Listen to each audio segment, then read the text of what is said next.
Olá pessoal, eu sou a Verônica. Nesse vídeo eu vou compartilhar com vocês as minhas impressões ali, alguns comentários sobre o livro Mais Esperto que o Diabo 2.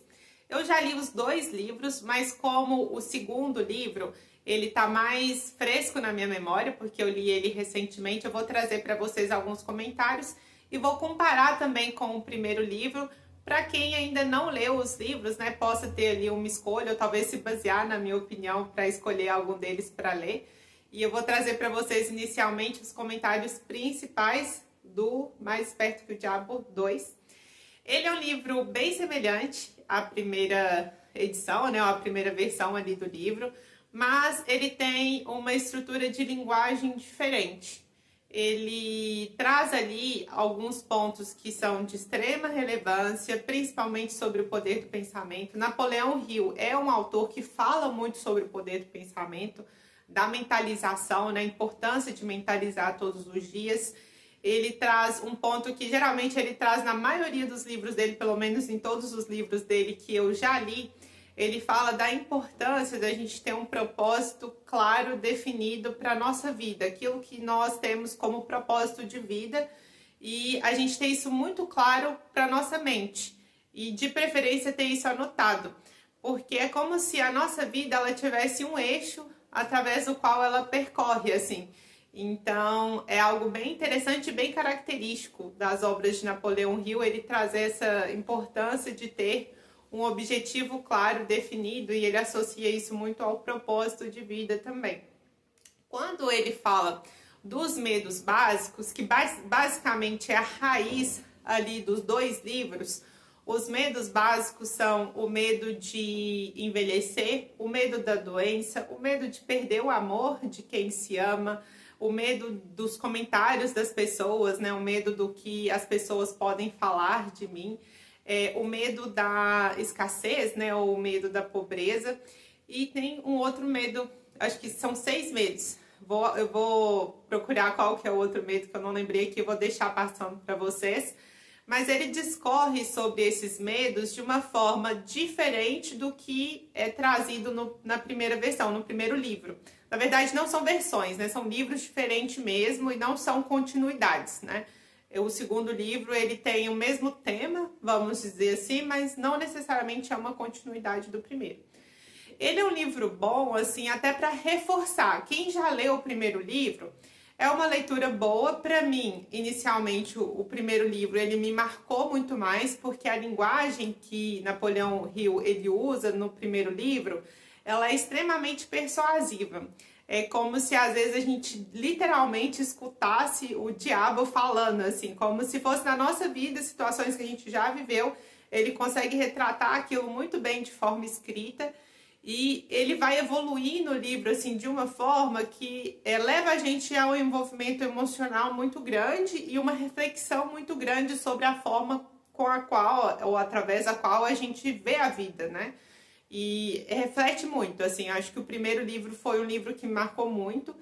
E o segundo livro já seria um livro mais na linha, assim, de reforçar alguns conhecimentos que às vezes a gente já tem, sobre o poder do pensamento, a importância de pensar positivo, essa questão do propósito, de ter um propósito claro, da relação com Deus, da postura diante da vida. Então ele traz esses tópicos que são extremamente positivos, mas que vêm de uma forma diferente do que é trazido ali no primeiro livro.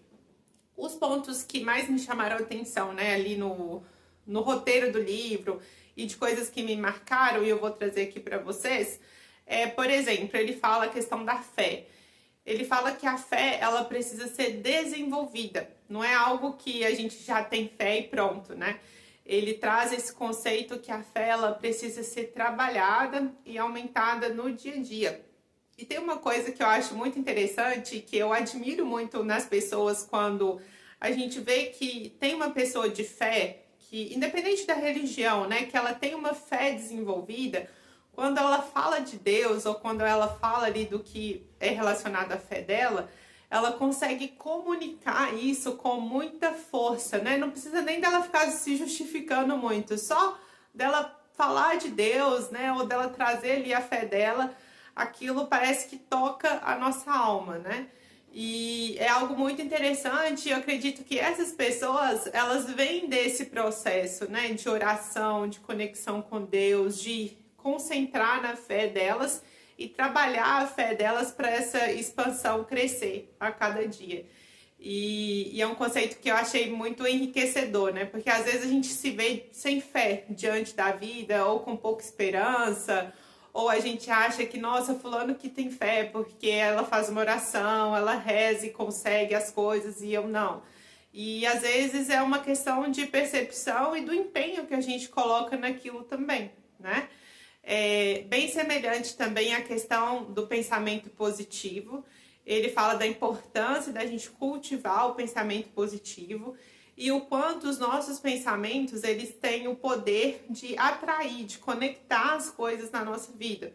E aí, ele fala de uma forma que parece até literal, assim, né? Como se a gente pensou negativo e veio uma coisa ruim acontecendo, né? E a mesma forma, quando a gente tem um pensamento positivo, ele fala algo parecido como se a gente agregasse ali entidades, né, ou outras energias positivas que vão ajudar a gente a cumprir um determinado propósito, né, ou conquistar aquilo que a gente deseja. Então, o pensamento, ele tem essa força, esse poder positivo. Outro aspecto que Napoleão Hill traz é a postura da nossa oração diante de Deus.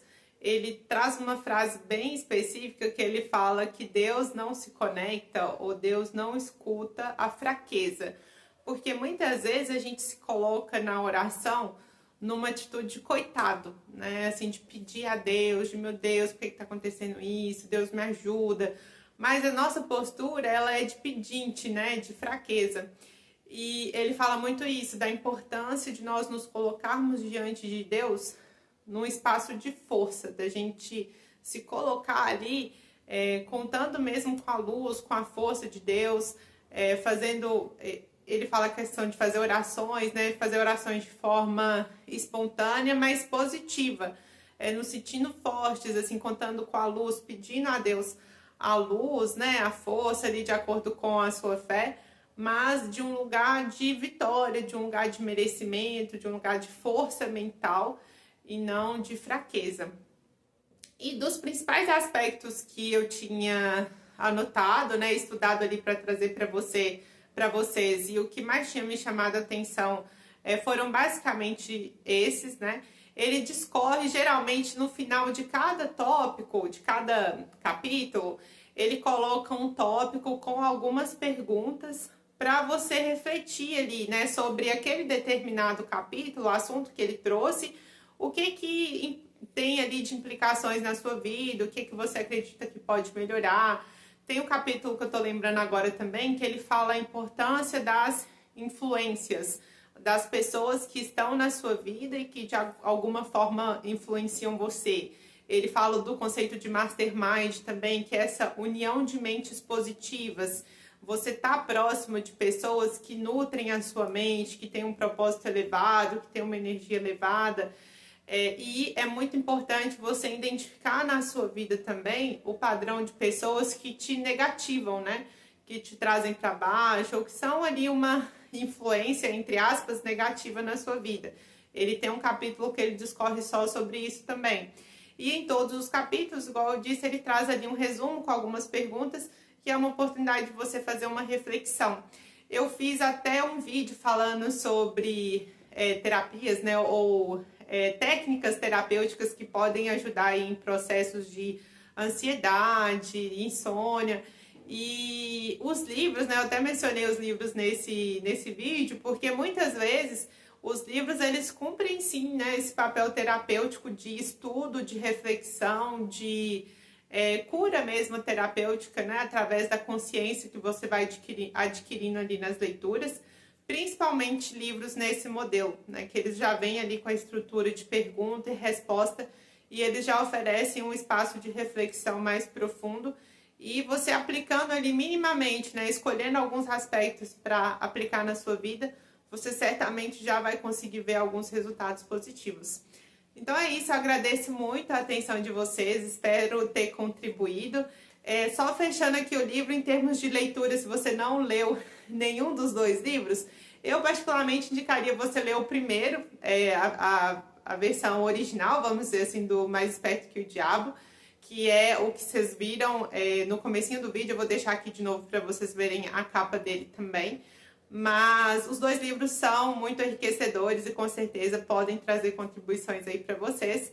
Um grande beijo e até o próximo vídeo.